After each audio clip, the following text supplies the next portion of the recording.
A week before Amelia Brown was supposed to start college, she was diagnosed with cirrhosis of the liver. She was put on the transplant list after her first semester. She stayed in college, graduated, and was even crowned homecoming queen. After 4.5 years of waiting, she finally got that call that a liver was available for her. Amelia states the real heroes are the donors' families. I look at it this way. There could have been 2 tragedies, but my donor family turned their tragedy into a blessing. At 10:24 p.m. on February 27, 2013, there were 117,288 people on the waiting list for transplant. And every 10 minutes, another person is added to this list. 18 people per day will never receive that phone call. The decision of becoming an organ donor can save or improve the quality of someone else's life. Whether living or departed, young or old, and no matter your race, you can be an organ donor. You can choose to save someone else's life. There will always be lives saved or improved through heart donation or through organ donation. A heart can extend the life of a child. A kidney can improve the life of a man on dialysis and give him more time with his friends and family. More than 50% of kidney, liver, heart, lung are still living 5 years after their transplant. Waiting list candidates greatly exceed the donors. As you can see on this graph, over 105,000 people in 2009 were on the waiting list. However, only 14,000 were on the donor list. There are 2 types of donors. You can be a living donor or non-living donor. Living donors most often donate their kidney. You can also donate a piece of your lung, liver, pancreas, or intestines. There are many different types of living donation.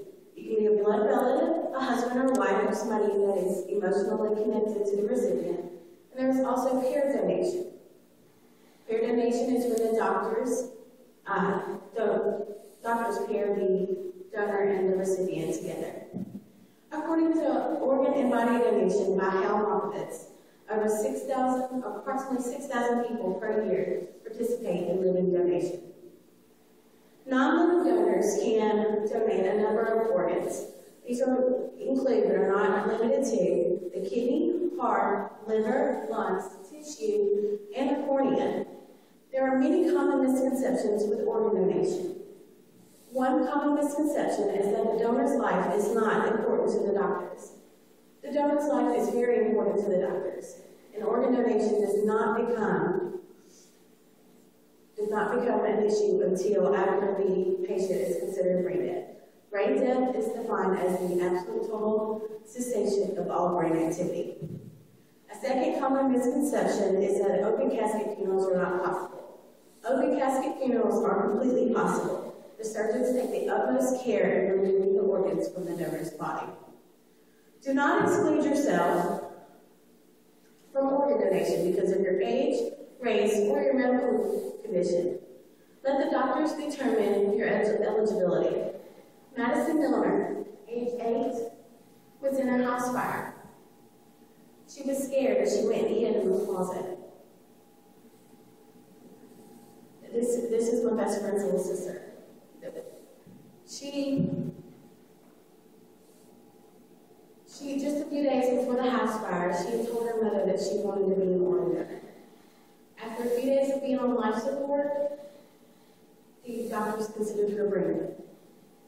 Madison saved over 7 lives, including the life of a little boy who she gave her heart to. Like Madison, you should express your desire to be an organ donor. You can go to organdonor.gov. You can even put on your driver's license. Most importantly, tell your friends and family, because during that very important time, just after your passing, they may make a decision against your wishes. You never know. You might even persuade your family member to become an organ donor also. The best way to close the gap between organ donors and the people on the waiting list is become an organ donor and be an avid supporter. One donor can save over 8 lives, according to organdonor.gov. If you persuade 10 people, and and each one of them persuade 10 people also, you just reached 100 people. You could have possibly just helped save 800 people's lives. As I have stated, the decision of becoming an organ donor can save or improve the life of many people. Whether living or departed, young or old, and no matter your race, you can be an organ donor. You can decide to save somebody else's life. Today, I challenge you to go to organdonor.gov, to put it on your driver's license, and make sure you tell your family. Most of all, spread the word about organ donation.